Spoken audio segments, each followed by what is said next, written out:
Estamos ainda em setembro. Vamos recordar a clarinada do Regimento de Cavalaria, hoje Regimento 9 de Julho, na cidade de Cunha, a 7 de setembro. Guerra de trincheiras, as tropas muito próximas. A tropa de São Paulo, às 7 horas da manhã, uma clarinada, por ser o 7 de setembro, o dia da nossa independência. Hasteia-se a bandeira nacional. A tropa da ditadura se perfilou e a guerra cessou. Juscelino, estadista, que tanto nos faz falta, deu duro combate aqui no túnel pelas tropas da ditadura. Seus superiores feridos, ele naquela época a hierarquia muito mais rígida, ele assumiu a infantaria, uns dizem em torno de 5, outros dizem em torno de 8 dias, nos dando combate.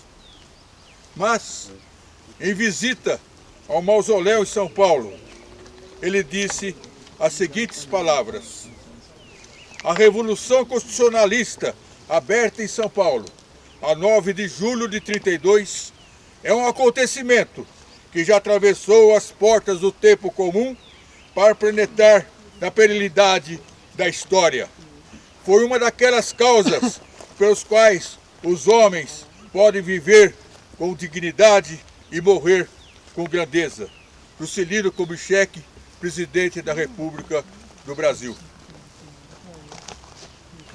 Temos aqui a foto de Mário Galvão, sargento do Regimento de Cavalaria, que esteve aqui nesse local em combate. E também nas cidades históricas, Silveiras, Queluz, Vila Queimada. Guerra é suja. Não existe guerra limpa. As atrocidades são cometidas. Mário Galvão, em seu depoimento, nos relata o horror da guerra. Ele teve que sacrificar colegas que haviam sido torturados e pediu, pelo amor de Deus, o fim da vida. Como foi Paulo Virgínio e Cunha. Simples caboclo de roça, nada sabia de revolução, mas sabia que era gente de bem. Não revelou onde estavam nossas tropas, que ele tinha conhecimento e nem a quantidade. E uma das suas últimas palavras, ao cavar sua sepultura, torturado, é gente de bem, eu não vou contar. Referindo-se à tropa de São Paulo. Como historiador, repito o meu desafio em todas as oportunidades que podemos falar sobre a epopeia de 32. Apresente uma ata, apresente uma reunião, conte a história, alguém falou, fulano teve tal lugar, fazendo conjuras para São Paulo separatista. Ficou só a mentira da ditadura que uniu o Brasil contra São Paulo. Não foi só São Paulo que se levantou. Nós temos várias notícias, batalhões que foram aprisionados no Rio de Janeiro, Santa Catarina, Rio Grande do Sul. Tivemos no Amazonas uma batalha naval que poucas pessoas sabem. A batalha naval de Itacoatiara. Um paulista, não foram dois, um paulista foi para o Amazonas, conseguiu arregimentar um pequeno forte que existia às margens do Rio Negro, tomou o armamento desse forte e municiou 2 navios mercantes. 2 navios mercantes. Não tinham preparo nenhum de guerra, nem mesmo os marinheiros. Mas houve o combate, a marinha teve que deslocar para lá meia dúzia de corvetas para enfrentar. Então não foi só aqui que houve combate. A vontade de fazer voltar a legislação, voltar à Constituição, corria Brasil afora. São Paulo, por ser guerra fratricida, no seu esforço de guerra, incluiu a bala de borracha, hoje mundialmente usada, foi criada pela USP de São Paulo, pela Politécnica. Os trilhos aqui, onde correu o trem blindado. A última viagem foi um primo meu, Aguiar, Valentim Aguiar de Bananal, ferido. Ao chegar mais ou menos em Cachoeira, o trem blindado foi bombardeado na sua última viagem, já fora de combate, levava só feridos.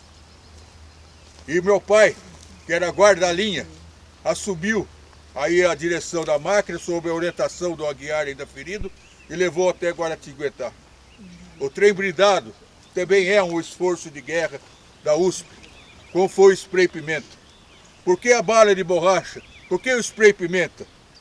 Era só para tirar os irmãos brasileiros que estavam do outro lado de combate, não para matá-los.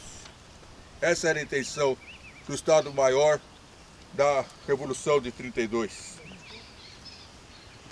Vários fatores desencadearam a Revolução de 32. Política, a intervenção, o reconhecimento do Partido Comunista, a ausência de leis, já que a Constituição estava revogada, parlamento fechado, entre outros. Um seminário, talvez, para falarmos sobre 32, suas causas, a guerra e o pós. Guilherme de Almeida foi reconhecido pela Academia Brasileira de Letras como o príncipe dos poetas, em cima exatamente do trabalho desta poesia, que ele iniciou os pensamentos, a montagem dela, como escrever, ainda na retirada da cidade de Cunha. E terminou na última trincheira, a trincheira que não se rendeu, na fazenda Paiol, entre Guaratinguetá e Aparecida. O uníssimo que houve em 32 desperta a curiosidade, o coronel aqui é testemunho disso, no mundo inteiro. Os europeus ficam intrigados. O que aconteceu que todas as classes sociais, todas as religiões, todas as solenidades de São Paulo se uniram em prol da Constituição. Batalhão de seminaristas, batalhão de evangélicos, batalhão de todas as classes sociais. Dizem que a revolução foi uma revolução da oligarquia, do café. Que oligarquia do café? Em 1930 houve a derrota, o Brasil estava zero. Queimava-se café. O pessoal de Bananal vendeu fazenda de 800 alqueires de café a troco de uma charrete e 15 sacos de arroz para comer. Que oligarquia sustentou a revolução?